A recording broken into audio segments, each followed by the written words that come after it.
ท่านรัฐมนตรีกระทรวงการต่างประเทศต้อนรับการเข้าเยี่ยมอำลาของทูตมองโกลี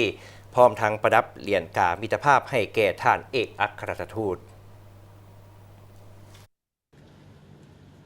ในตอนเช้าวันที่ 5 พฤษภาคม 2025 ที่กระทรวงการต่างประเทศทานทองสวรรค์พรหมวิหารรัฐมนตรีกระทรวงการต่างประเทศแห่งสาธารณรัฐประชาธิปไตยประชาชนลาวได้ต้อนรับการเข้าเยี่ยมอำลาของทานเบียมบาสเรนจามฟรังเอกอัครราชทูตวิสามัญผู้มีอำนาจเต็มแห่งมองโกลีประจำลาวในโอกาสที่ได้สำเร็จการปฏิบัติหน้าที่การทูตอยู่สาธารณรัฐประชาธิปไตยประชาชนลาว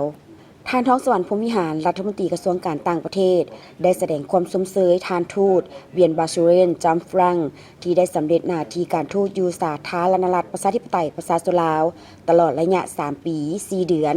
และมีผลสำเร็จสูงหลายด้านพร้อมทั้งตีราคาสูงต่อสายพัวพันมิตรภาพและการร่วมมืออันดีระหว่างสาธารณรัฐประชาธิปไตยประชาชนลาวและมองโกลี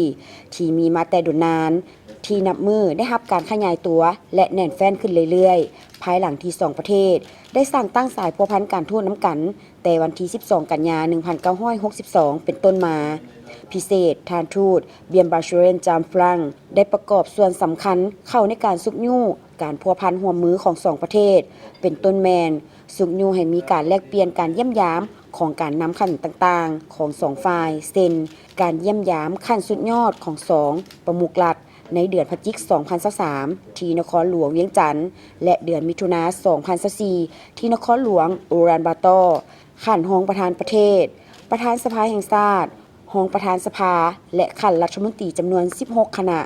และได้สุกยู่ให้มีการลงนามในเอกสารที่เกี่ยวข้องกับการพัวพันและการร่วมมือระหว่าง2ประเทศจำนวน 18 ฉบับนอกนั้นทานทูตเบียนบาชูเรนจามฟรังได้สุกยู่บรรดาแผนงานโครงการการร่วมมือของ2รัฐบาลลาวมองโกลีให้มีความต่อเนื่องรักษาได้บรรยากาศของการร่วมมือและผลประโยชน์ของประชาชน2ชาติลาวและมองโกลี